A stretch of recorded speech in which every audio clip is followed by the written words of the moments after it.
సెలెక్టర్లు Hardik పాండ్యాకు shock ఇచ్చారు. T20 జట్టుకు కెప్టెన్గా సూర్యకుమార్ యాదవ్ను ఎంపిక చేశారు. నిజానికి పోటీ ఫార్మాట్కు గుడ్ బై చెప్పినప్పటి నుంచి కెప్టెన్ ఎవరవుతారనే చర్చ జరిగింది. ఎక్కువగా హార్దిక్ పాండ్యా పేరే వినిపించింది.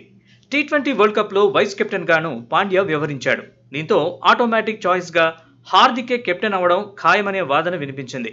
కానీ టీం ఎంపికకు 2-3 రోజుల ముందు నుంచి సూర్యకుమార్ యాదవ్ పేరు కూడా చర్చలోకి వచ్చింది.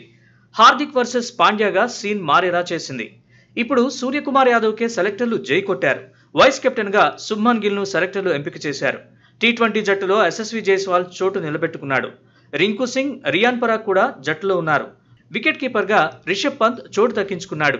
సంజు శాంసన్ కూడా చోటు నిలబెట్టుకున్నాడు. హార్దిక్ పాండ్యా ప్లేయర్గా కొనసాగనున్నాడు. నిలకడగా రాణిస్తున్న శివం దూబే జట్టులో చోటు నిలబెట్టుకున్నాడు.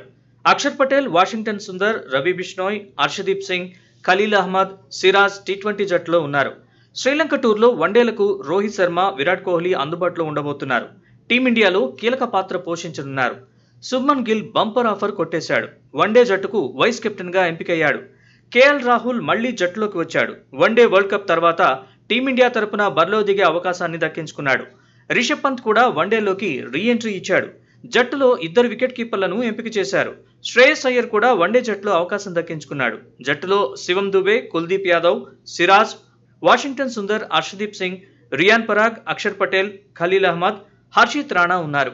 వన్డేలకు టీ20లకు 15 మంది చొప్పున సెలెక్టర్లు జట్టును ప్రకటించారు. శ్రీలంక టూర్లో టీమిండియా 3 వన్డేలు, 3 టీ20లు ఆడుతుంది. ఈ నెల 27న తొలి టీ20 జరుగుతుంది. 28న రెండో టీ20 జరగనుంది. మూడో టీ20ని 30న షెడ్యూల్ చేశారు. ఆగస్టు 2న తొలి వన్డే, ఆగస్టు 4న రెండో వన్డే, ఆగస్టు 6న మూడో వన్డే జరగనుంది.